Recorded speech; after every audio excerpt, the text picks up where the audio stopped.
Vale, en primer lugar lo que hacemos es pellizcar el guante e intentar retirarlo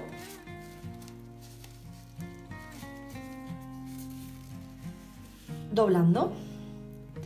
De esta forma la mano no toca la zona infectada. Cogemos el guante con la mano, el dedo lo introducimos por dentro del guante.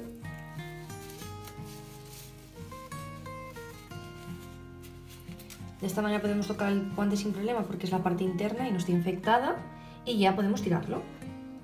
El segundo paso consiste en limpiarnos adecuadamente las manos. Yo voy a utilizar los jabones naturales de S&S, que son una firma que trabaja con producto natural. Además, el jabón es todos sus jabones son muy hidratantes y le va a proporcionar a mis manos esa hidratación que en estos momentos necesita, debido pues, a la limpieza excesiva, a la utilización de guantes. Yo en concreto voy a utilizar el jabón natural de leche de burra.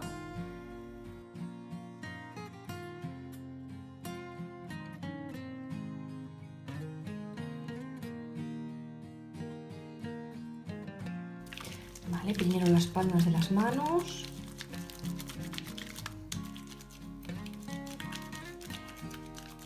Y las yemas de los dedos.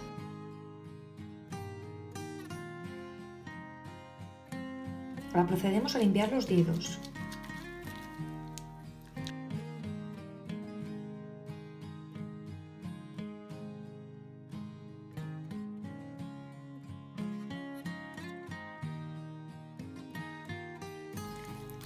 Y muñecas.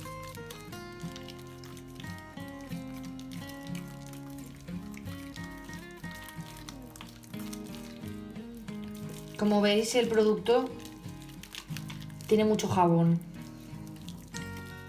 Vale, por último limpiamos la zona que hemos podido tocar con las manos.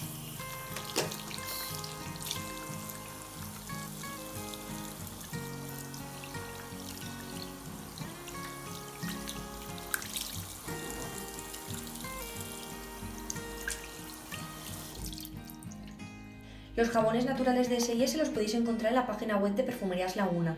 Además tenemos una selección de higienizantes, como por ejemplo las toallitas fría, que tienen una acción higienizante, además son refrescantes, proporcionan a la piel una limpieza profunda. Su aplicación la verdad es que es muy cómoda porque coges una toallita, te limpias las manos y directamente la tiras, por lo tanto no hay ni infección ni nada por el estilo. Luego tenéis también geles higienizantes. El de Sesderma, por ejemplo, activa las defensas naturales de la piel y es muy hidratante, ¿vale? Muy necesario en esta época. Y luego tenéis este que está baño familiar, ¿vale? Además su aplicación es súper cómoda porque es sin spray y además es seco. Por lo tanto, enseguida se seca y puedes seguir haciendo tu vida normal.